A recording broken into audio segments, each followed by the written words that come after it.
Honestly, what new can be said about Cuphead that hasn't been said at this point? Its catchy soundtrack, remarkable and fluid animation, the creative worlds, and of course, the game's main selling point, the boss battles. No two boss battles in this game are quite the same, with their own attack patterns, settings, and gimmicks. Most of them are pure spectacles to both fight and watch, so that's what I'm here for today. But since there are so many great fights in the game, I decided to extend this list from a top 10 to a top 15. Just a couple things of note before we start. Firstly, these will include bosses from both the base game and Delicious Last Course, and we'll go over the animations, challenge factor depending on the world, and overall how fun they are to fight. And while some bosses on here didn't make the list, I would say there's only one battle I truly don't like, so let that be a note on how great they all are. Also, because the game is known for its insane difficulty, I'll also go over strategies to beat said bosses, and recommendations on loadouts and equipment before going in. For charms, just use this chalice. If you can, smoke bomb all the way. And how can you say no to a big ass laser? And always, my opinion is my opinion. My opinion is not fact. So let me know what your favorites are in the game down below in the comments.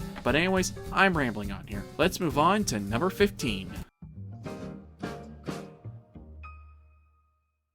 So starting us off at number 15, we have a boss I don't really see talked a whole lot much compared to the others, but it still holds a special place in my heart, Captain Brineybeard. Despite being just after World 2, it's no easy task either. He decides to throw everything in the kitchen sink at you. In his first phase, he'll take out a jellyfish and shoot bullets your direction, and after a while, he'll summon one of 3 sea creatures to come in and join the fight. Either a band of bulldog sharks to slide across the floor, a squid that spreads ink around to darken the screen, or a giant shark which covers the entire left side of the screen. And after a while, the ship itself joins the fight and spits cannonballs across the floor, and all the while, overhead you have that cheeky little barrel that comes crashing down whenever you go underneath it, and that's just the first phase. During the second phase, the whale ship itself becomes a full boss as Brineybeard's been thrown overboard. Thankfully there isn't as much to avoid, but the ship itself is no joke, shooting out fireballs that travel in an arc, and after a while, the user shoots a massive laser beam across the screen. Thankfully you can dodge it by either parrying off it or ducking all it's over. All the while, the barrel from the first phase is still there, and frankly, it can be very annoying to deal with when you're ducking or parrying off the laser beam, or just in general trying to avoid everything. For this battle in particular,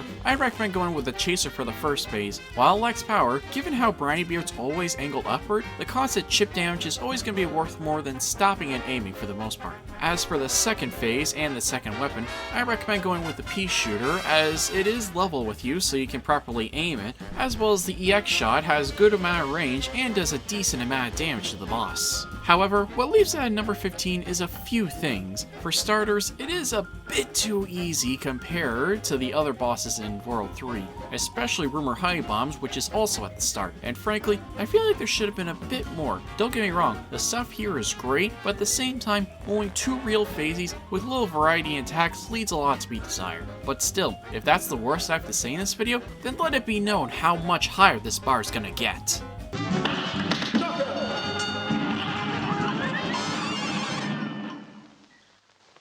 So going back from the third Inkwell all the way to the first few bosses in Cuphead aren't super hard, nor are they much home to write about. But when you beat the first 2 and start exploring, that's when things start to get interesting in my opinion, such as the real first boss that caught my attention. Enter the frog fighting duo of Rippy and Croaks. Being one of the few bosses in the game that fight as a pair, you'll have to watch out for both of them, though thankfully they each share 1 health bar. One small detail I love in this fight is how nearly everything they do is a reference to Street Fighter in some way. Their opening intro references Ryo and Ken's taunts while they wear red and white gis respectively. The first phase has Honda's 100 Fist Slap, which can be left, knocked over, or sometimes parried, with Belsa's Yoke of Flame, which has flaming fleas slowly make their way towards you. Then in the second phase, after Blanca's roll, Croak starts using Guile's Sonic Boom, which bounces up and down, while Rippy turns into a fan to blow you towards Croaks in a move similar to Zangief's Double Lariat. Then finally, after another roll, they combine to a slot machine, where they shoot coins at you, but you also need to parry the lever, which is used to damage them, but also brings out chips that go in a different pattern. There are green chips to leap over with snakes referencing Vega, tigers with bouncing balls to avoid referencing Sagat, and finally red chips which shoot fire which you'll need to leap or duck under with bison symbolism.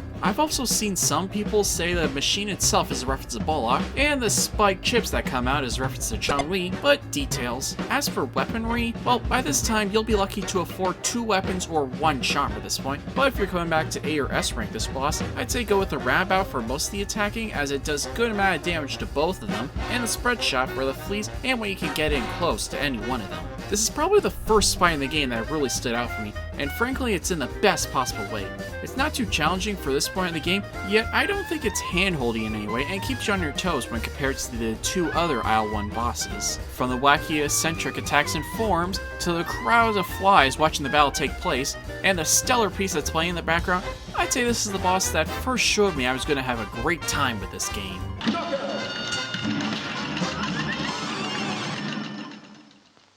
A common thing that Cuphead excels at with its bosses is all the multiple transformations and phases. You'll never exactly be sure on what will happen next. A new enemy might appear, a boss might turn into a new form, or even the first character might die, so a new, stronger character can take its place. It's a lot of fun, and shows off the game's creativity and great animation. But if you want a fight that goes all out with its phases, may I introduce Cuphead the Clown.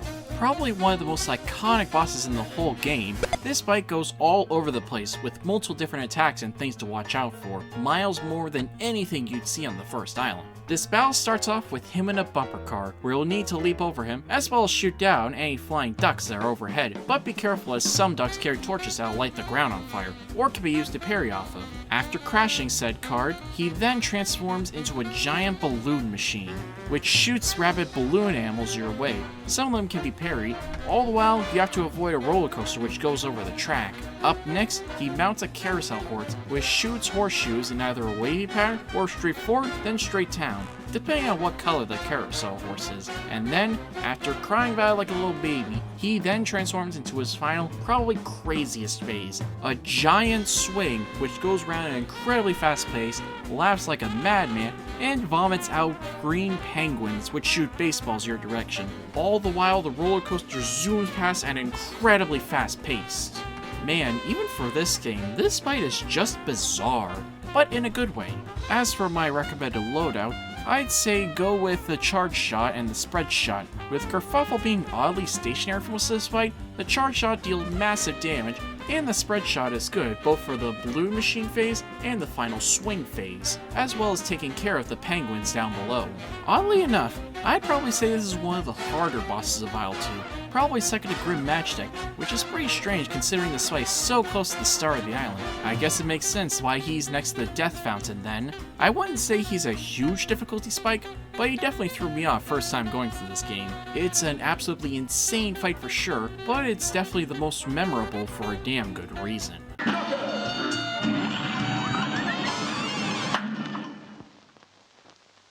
At number 12, I just want to clarify, despite a certain boss being at number 12, I'm not saying this battle's bad by any stretch of the word, just that I prefer other bosses more. Case in point, one of the fan favorite battles in the entire game, Cagney Card Nation. Out of all the major bosses in the game that aren't the Phantom Express or the Devil himself, I've seen Cagney brought up more than any other boss on here, and for good reason. With a simple flower design and its swanky moves, and being near the end of World 1, it means there's more challenging and fun than most of the World 1's bosses on here, but being basic enough to avoid, learn his patterns, and yet still be challenging and quick enough to be a threat. His battle usually starts with him dropping seeds onto the field. Purple seeds grow little mouths that chomp on the ground, blue ones fly up and actively home on you, and pink ones, which do not parry right away, they float up ahead and occasionally shoot projectiles. It seems a lot at first, but shooting them gets rid of them rather easily. As for his other attacks, he can shoot out either acorns, which shoot out in your direction, or sycamore seeds, which go across the floating platform, then over the ground. And one lunging attack, where his entire elongated face shoots between either the floor or the floating platforms. This all leads into the final phase, where the ground gets completely covered, and occasionally he covers one or two of the platforms with his vines. All the while, he shoots out pollen bullets, which move slow, but move all the way across the platforms. The challenge in this phase more or less comes from dealing with all this at once, and making sure not to fall prey with any of them, or accidentally falling to the ground. For weaponry, I'd say go with the pea shooter spread shot combo. Simple, yet effective. Maybe chaser if you want help with the falling seeds, but the spread shot definitely when it does his elongated face attack. While there are other bosses I generally like more, I wouldn't exactly call him overrated either, being a strong yet fun boss to come back to, and along with his smooth moves, his music's catchy and jazzy. While in general you can say that about a lot of bosses on here, Kegi stands out as one of my personal favorite songs. Heck, his theme specifically is what they chose for the Cuphead in Smash Bros. It's that good. While it's not good enough for the top 10, it just raises the bar for how much I love the other battles.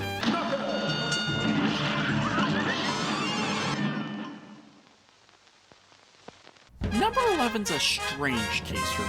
While I find the battle to be just okay, everything else from the visuals to the story to the very idea of this boss or bosses is primarily what I love about it. So let's talk about our first DLC fight on the list, the Moonshine Mob.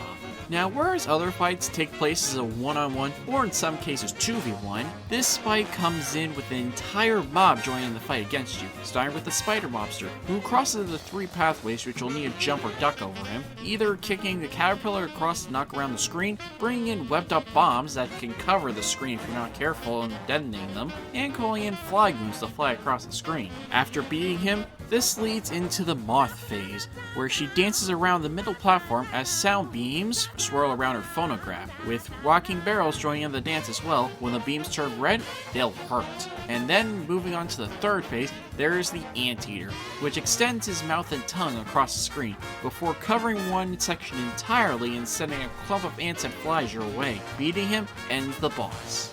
Or does it? The fight really ends when you take care of the snail, which has been hiding underneath his hat. Thankfully, he only has like a minuscule amount of health. For this battle, since you'll need a DLC to fight this, I'll cover the DLC exclusive weapons as well. Take for instance the Crack Shot, which is decent damage as you can dodge all their attacks, and is overall a better version of the Crack Shot, as well as the Charge Shot for dealing big amounts of damage with the first and third phases. Now, to bring up something I said at the beginning, while I say I like this battle more as an idea than an execution, that's not really a jab at the boss per se. This fight just oozes charm, with little details not seen anywhere else, whether it be the music straight out of a speakeasy, the creative, albeit unconvincing knockout fakeout, and what I find really cool is that it's more than just a fight, it's a game of cops and robbers, with the ant policeman bickering at the start, shooting at the spider mobster in the first phase, and charging into battle during the second phase. It's a really neat concept. Also, another fun fact, 2 unused concepts for the game show a spider boss during a flying section, and an early concept of a bead changing color which need to be dodged. Sound familiar? For me, the only reason why it doesn't crack the top 10 is that the battle itself isn't too much home to write about, and frankly, at points, it feels like the spider throws too much all at once, and the 8-eater is pretty hard to hit. But regardless of this incredible setup and fun fight, it's still a great way of showing off the delicious last course, considering it's probably the fight you fought first.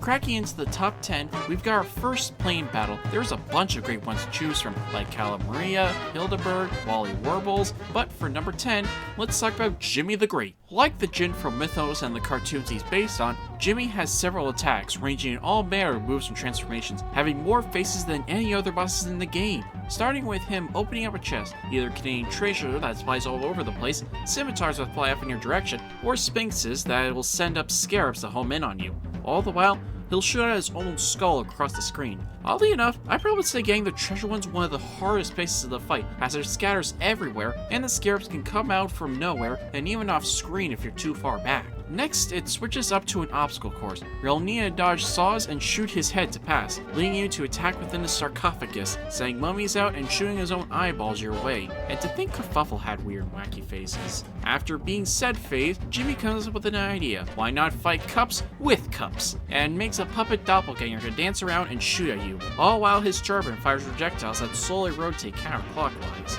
After giving the puppet head a "you died" in return, Jimmy grows to the size of the screen, firing rings your way as pyramids create long beams that travel both vertically and horizontally in straight lines. Beating him in this finally ends this gauntlet. But that's not all. This is also a fight with a secret phase, 1 out of 4 in the game. Shrink down to the mini-plane just after the sarcophagus phase, and Jimmy will instead make a tiny Cuphead which dances around as it skips to the final phase. Adorable, yet deadly, adding another thing to avoid during the new battle.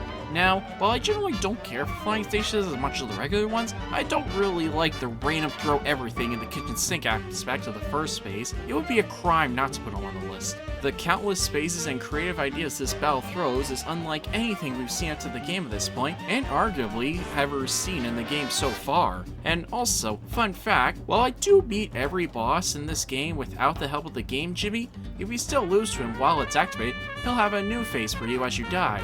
Just to add salt to the wound.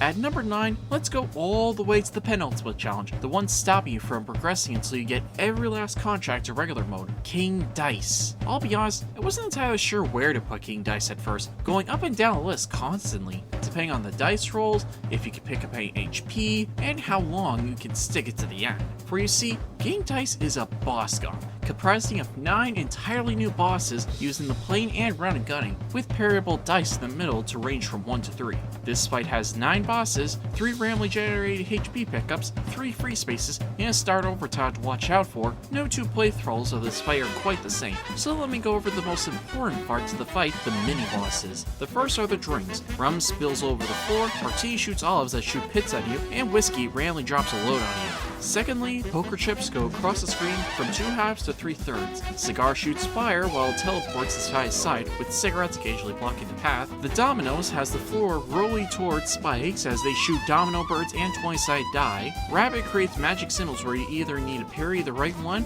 or circle of skulls, which you'll need to find the right way out. Horse shoots a present full of horseshoes while grim reachers launch up if you ride over them. The roulette dances around while you either jump over them or parry the chips to safety, as well as dropping balls everywhere. The easiest 8 balls shoot single projectiles as pool chalk leaps around. And finally, the hardest, the crane game monkey, which flies around rapidly as you play a game of memory match. And finally, at the end of all, there's King Dice himself, which sends an army of cards that you'll need to parry over, ending the fight. This fight puts everything you learned to the game to the test. It doesn't skip out on any detail. Now, picking specifically which stat sheet's hard. You'll need something to counter everything, plus you'll need to be kept alive for the entire fight. The Chaser's great for dealing good constant damage to the poker chips and dominoes, while a charge shot absolutely wrecks the boss's HP with well-placed shots. And unlike a majority of the battles on this list, instead of the super beam, I'd say use the invincibility to avoid certain attacks. You'll need all the HP you can get, especially if you suck at the final card phase like I do.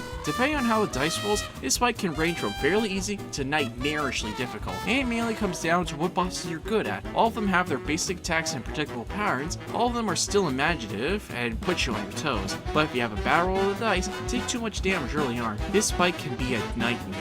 Not to mention the start over chips right at the very end is a real troll move, but honestly, it kinda suits him. The perfect spot for the number 1 lackey.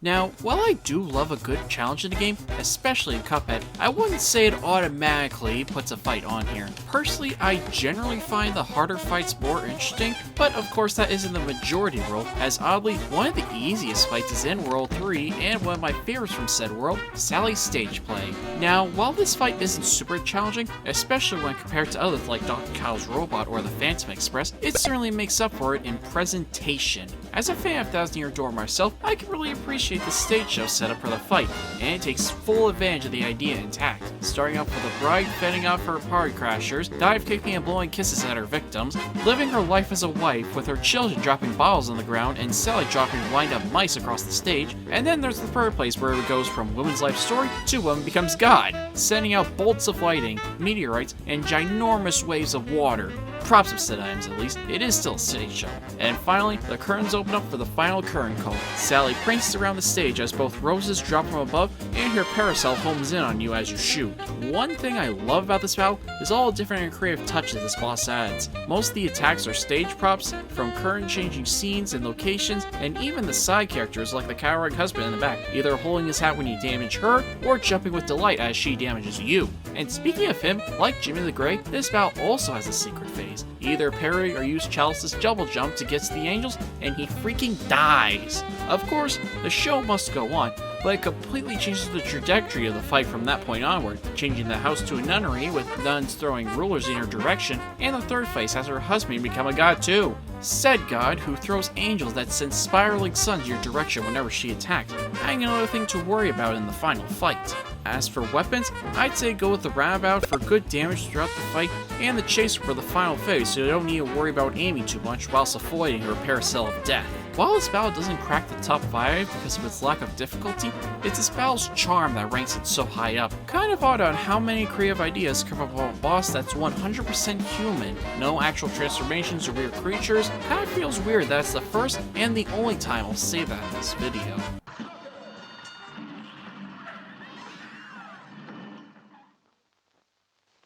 So let's talk about the DLC a little more. One thing I love about it is that it not only brings out new weapons and bosses, but also expands and plays with the formula a bit, such as with the King's Castle, the brand new items, and without doubt my favorite flying battle, Sheriff Winchester. To say that this battle is intense would be an understatement, going all over the place with this battle where, oddly enough, I'd probably say the first phase is one of the hardest parts, mainly due to how much stuff you need to avoid. From her ink guns that bounce back and go slightly above or below where you are, the flying log horses which shoot spike balls, vultures that drop TNT and blow up twice, and occasionally Winchester herself will wrangle up some cacti to cover the entire top or bottom of the screen. While they aren't too hard to avoid on their own, it's a fact that these are happening all at once, which makes it overwhelming. The second phase is a lot more manageable, and has her suck up the movie cabin along with golden cash in a large vacuum, and shoot them out that drop money all your way. While there is a little trouble since she can pull you in close and thus towards the goal too, but nothing too unmanageable.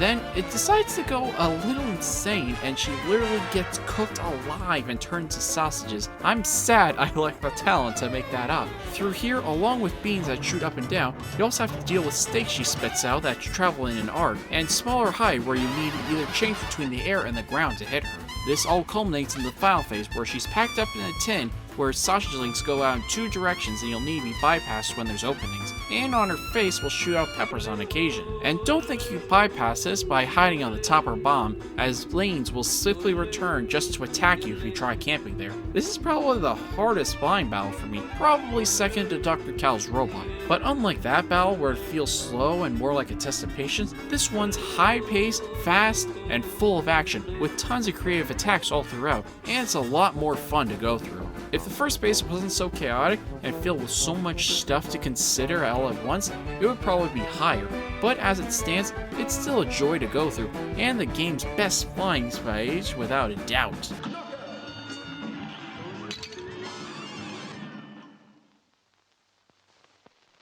So, I'm pretty sure I'm the only one that cares for this battle. Heck, probably the few that likes it this much, but I guess everyone's different. So for number 6, and for me, my favorite boss of World 2, Baroness von Bonbon. Before the final phase, you'll have to go through 3 out of 5 randomly selected baddies before facing Bonbon herself. Thankfully, they're all rather simple, so I'll go over them individually like I did with King Dice's minions. The muffin leaps high into the air before crashing down, creating shockwaves. The candy corn floats past both the upper and bottom levels, with smaller corns homing in on you. Waffle acts similar to the candy corn, but unlike him, he'll occasionally stop and break off into 8 directions. Jawbreaker slowly fights towards you with a minion by its side, and finally the gumball machine, which runs in place and spits gumballs all over the place. All the while, during the second phase, jelly beans will charge across the floor, and during the third phase, Baroness will take matters into her own hands and fire candy bullets in your direction, adding more things to consider in the fight. And finally, after 3 of them are defeated, the final phase begins and the castle itself comes to life and starts chasing you down, spitting out giant mints which roll across the ground, and the Baroness herself tosses an almost infinitely regenerating head your direction, which home in onto you.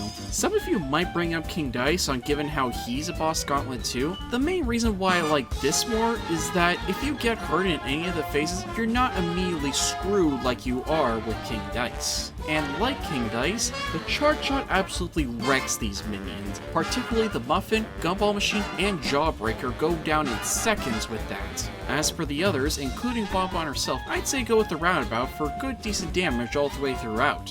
For me, she's probably the easiest boss in World 2, but it's not challenge that gets it so high. It's both its sweet backgrounds and delectable different opponents. You'll never be quite sure what you'll fight next, and each one is so unique and fun to fight on its own merits. Not to mention, like what I said with Sally's stage play, difficulty isn't the only factor here, and easier bosses can still rank as high as they do. It's probably both the most overlooked boss in the game and my favorite early boss in the entire game.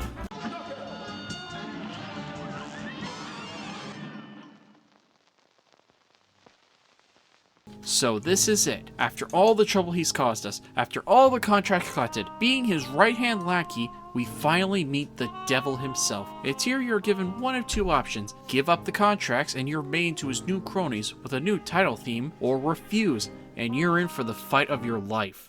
Literally, in fact. The devil is as brutal as he is intimidating. In his first phase, he has an all manner of creative and varied attacks, with devils running from either end of the map, magic spells that either bounce around the area, shoot 6 shots your way, or move towards you as a spinning ring of fire, or transform his body into multiple forms, like a go form to clap you, a spider that tries to jump on you, and a dragon which covers most of the screen except for a small part on the left or right. On their own, most of these transformations are okay to deal with, but when you're dealing with them, plus the demons coming out of the sides, and the spells which stack on top of the transformations, it adds a lot more things to worry about for the end of the game. Then, after jumping out of his own skin and falling him down into the pits below, he's grown to the size of a giant, and the second phase begins. Launching a parable bomb out of his ear, which explodes if you don't take care of it, an axe which flies around counterclockwise, and flaming poker sticks which crash down on one of the 5 platforms. Up next, 2 of those platforms disappear as 2 large demons spit out skulls, and the poker chips fall at a much faster rate. He starts sweating gremlins as well that fly down to hit you, and after all that, he's still not over. Now with 1 platform, with the flaming chips, now he's weeping pitiable tears. It's a short phase, but you better make sure to end him quickly. Otherwise, you might end up in a situation where you get overwhelmed, and it's a long way to restart the entire fight again. For this fight, I can't recommend the charge shot enough, as he's mainly stationary for the entire fight and racks up good damage on him. The same could be said for the spread shot as well. And I also would recommend the chaser for dealing constant damage whilst avoiding the magic spells or the demons in the second phase. After all, it is the final boss of the game, so it's kind of expected to be the hardest boss in the game bar none. And what a final battle he brings. With so many creative yet deadly phases, the jazzy score with all manner of imagery and obstacles, this truly feels like the end of Cuphead's story, and it's so satisfying to finally close the game. Granted, there are still 4 other entries above him, but for the kind of tale Cuphead was, and the burden he puts on you since the very start, it's more than worthy of a final boss, and it's so satisfying to finally bring him down.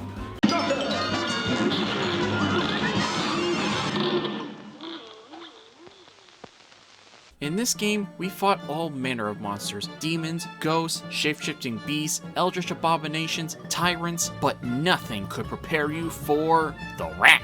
Or to be more accurate, a German rat. One who's in a tricked-out soup can with pop lids and literal junk for what is probably the most fun battles in the entire game, Werner Werman. The first phase of the fight is simple enough, firing 2 different kinds of projectiles: cherry bombs that spread fire across the floor, and barrage of junk, which some can be parried off of. After those, he'll launch 2 parryable launch pads at the ground, then try to run you over.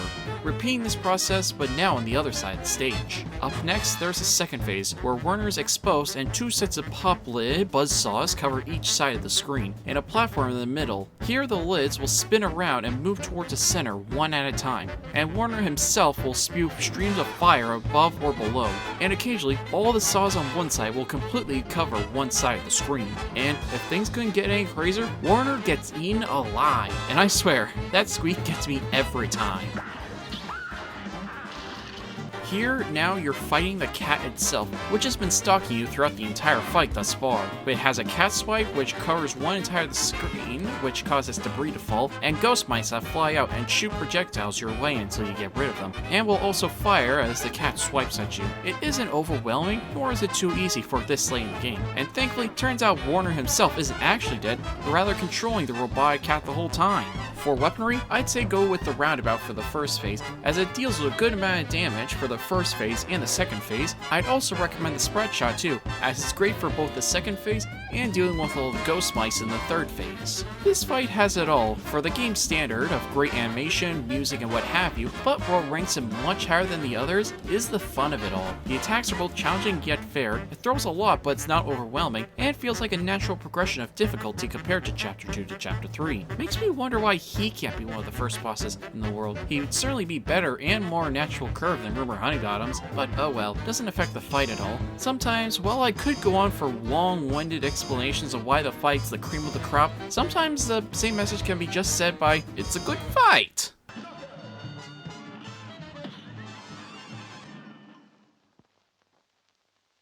Remaining in World 3, we have what a lot of people consider their favorite boss in the whole game, the final boss of the third world, one of the most interesting and creative bosses in the entire base game, the Phantom Express. Much like the Moonshine Mom or Baroness von Bonbon, it's set up where you need to fight all the different goons before finally facing against the main baddie, or in this case, you're moving up the train until you finally reach the main engine itself. Unlike any other bosses in the game, you're on a cart the entire time with two parallel valves which decide which direction you're going to go, and directions dropped by the Ghost and Pumpkin which drop from above and forcibly make you go in either direction.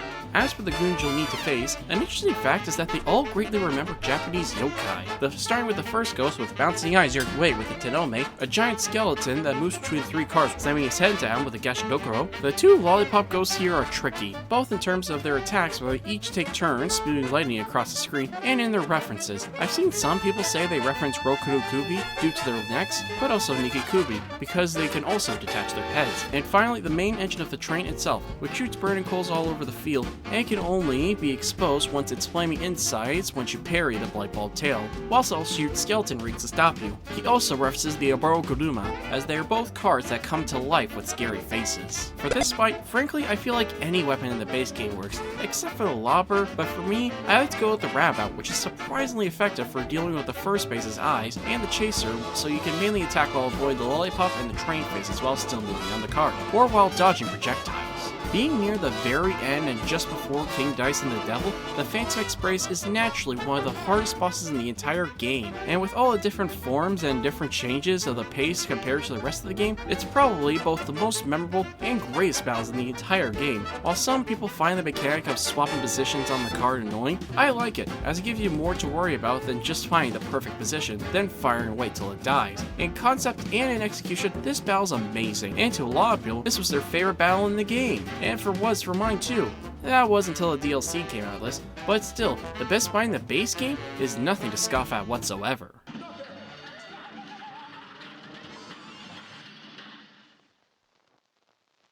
If it wasn't obvious enough already, I love the DLC they added to this game. I've already talked about a bunch with the bosses already on here, but one thing I really like is how it changed up the status quo, with the addition of Miss Chalice and the new weapons, but also in how the bosses are structured, both in terms of battle and execution. My favorite example of this has to go to the Howling Aces. Now this battle takes place on a plane, yet also does not. Your buddy Canteen pilots the plane while you fight on the wings. That is such an interesting concept. But onto the boss itself, the first phase has a bulldog, referencing Ronaldo from Street Fighter, who can shoot bone X's from his tattoo which boomerang back, but also shoot yarballs with a cat gun of all things, which you'll need to duck or jump over. Onto the second phase, 4 pups circle around your plane, spelling out bow wow with the letters they shoot out. This phase is not hard at all. Heck, with well-timed specials or charge shots, these pups go down in mere seconds. And finally, there's a leader, who looks a lot like Cammy from Street Fighter again, who takes hold of the screen and fires lasers across, both diagonally and a third across the bottom, which you can parry off of. And this is where things get crazy, as she flips the entire screen to the side as she sends a barrage of food balls over you. As a helpful note, red ones go down to your level, yellow ones go slightly above you, so watch out. This then goes back to the lasers again as she proceeds to flip the entire screen upside down. And this keeps repeating until she eventually dies. It's both creative and chaotic in the best possible way. And also in this boss, there's another secret phase, where if you don't take out any of the puppies, but damage them enough that their jetpack starts smoking, the leader will take the puppies back, and the final phase completely changes. Now with the 4 pups throwing pineapple grenades and homing fire hydrants chasing you down, and Cammy pops out from the different portholes to command her troops. She alone is the one taking damage now. As for weaponry, using the crack shot is perfect for the first phase and the final phase, as well as the convergence, which is surprisingly very effective against both the pups and the secret phase. Like I said before, this is a battle I both love in concept and execution. Sure, some other fights have background details and more unique mechanics or one-offs, but this feels something special. It's phenomenal in nearly every way, and frankly, if it wasn't for number 1, I don't think it would have much competition. But speaking of which...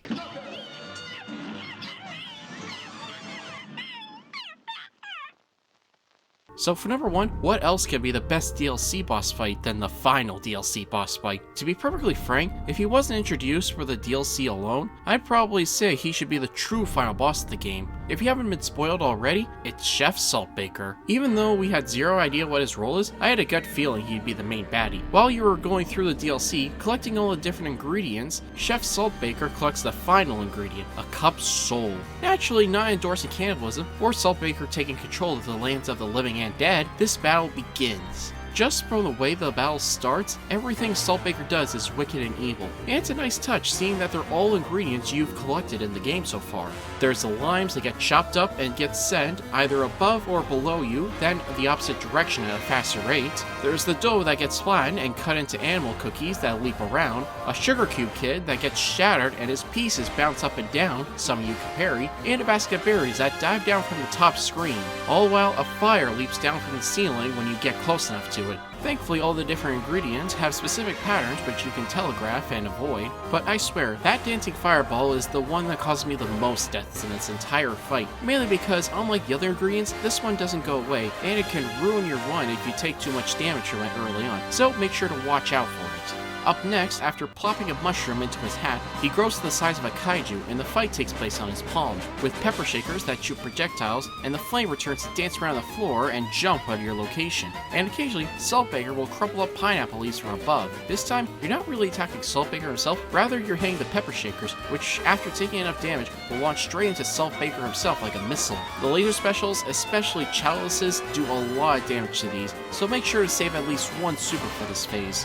After a while, Saltbaker begins to crack, both figuratively and literally, as the third and fourth phase takes place on a big pile of salt. The fourth phase is pretty easy, dodging this dancing saltman as saws run across the floor. Just be sure to be careful because the saltmen have dastardly high range, and the saws can easily catch you off guard if you're not careful. And then for the final phase, Saltbaker's heart himself will bounce around occasionally trying to ram you, as 2 towers of Lovecraftian sodium cover each side. The floor gets replaced with pieces of glass which you'll need to hop on to stay alive. Platforming is a main challenge here, both trying to avoid falling down and hitting Saltbaker's heart, which thankfully can be parried off of. Now that we got the mechanic out of the way, holy crap does this crank everything great about Cuphead to 11. The twisted humor by having your own ingredients maimed and used against you, the different phases which had so many creative turns, and mother of God, do you hear this music?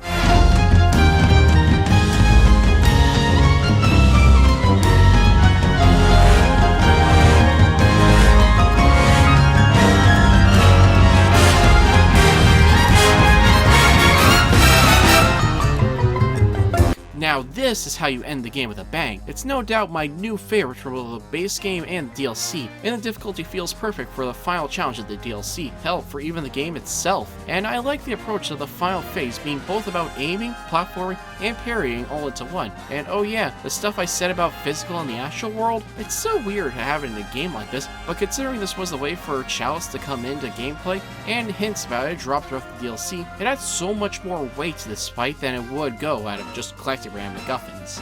As for weaponry, use the crack shot. Crack shot, crack shot, crack shot. It's practically the perfect weapon for this entire phase. For hitting him in the first phase, hitting all the pepper shakers in the second phase, constantly dealing damage to him while avoiding both the saltman and the heart in the final phase, it's all perfect for this fight. If you really have to pick a second weapon, I'd say go with the charge shot, mainly because while sure you need to be pretty stationary for it to hit, it's perfect for taking out the pepper shakers. Now, sure, while the twist itself of him being a baddie is kinda obvious from the start, frankly, if that's the worst thing I have to say in this fight, this battle is really something. Everything I love about this game rolled up into this fight, the music, the challenge, the creativity in the battle itself, it's the best way Cuphead could have gone out. Truly, it stands out as the cream of the crop of both the game and DLC, because everyone knows salt makes everything taste better.